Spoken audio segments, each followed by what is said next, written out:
This is the largest vintage junkyard in the world. Just 50 miles north of Atlanta lies Old Car City, USA.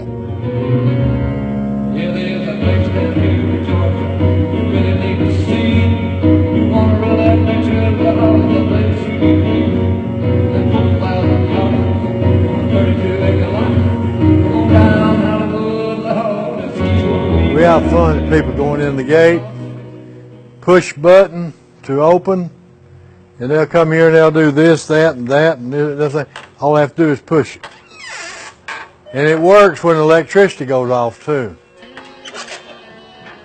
By the time he inherited the junkyard from his parents, owner Dean Lewis had amassed a collection of over 4,000 vintage cars and transformed it into something more.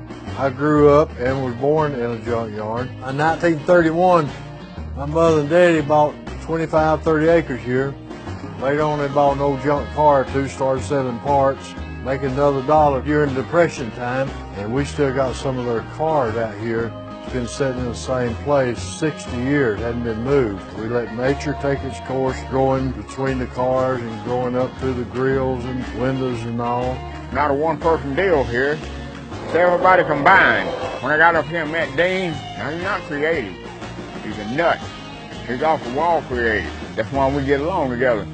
The American automobile junkyard was once ubiquitous and utilitarian. People could dig through rusty debris for a salvageable carburetor or intact muffler and put them toward a restored Ford Thunderbird. While plenty of junkyards still exist across the country, they're not as handy as they once were. Car parts aren't compatible across manufacturers anymore.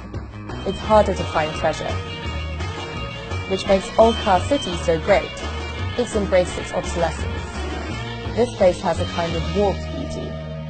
We've got to come up on the tree of knowledge. I went through a lot of hard times during my life, but when you get to a place like this, it's like heaven. I go to town about 2 times a month about my groceries. Other than that, I don't leave. Stay right here. Right on this place. Old Car City was just another junkyard selling used parts until 2010, when Lewis converted it into a museum. People began coming in with their camera.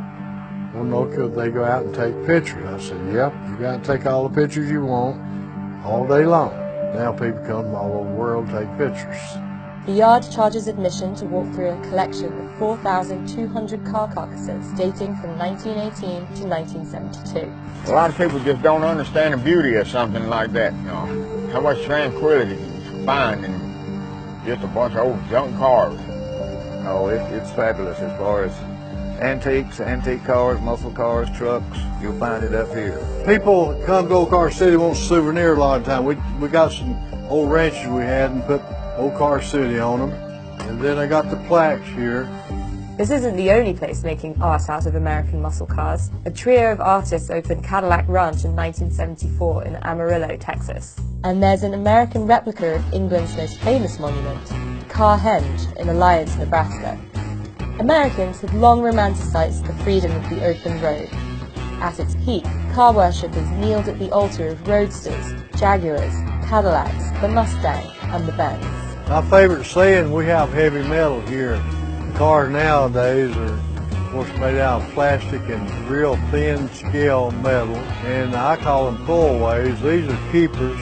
Got pins, they got more chrome, they're better metal. So the next time you're visiting Atlanta, consider a quick drive north and a visit to Old Car City, USA, where icons of the American spirit have been reborn. If I can leave this world right here, I hope that me and my dog walking down some trail and whatever happens to me, I hope I can do it right here on this property. I'm just happy here. I'm just happy here. Where I want to be. In Georgia, USA.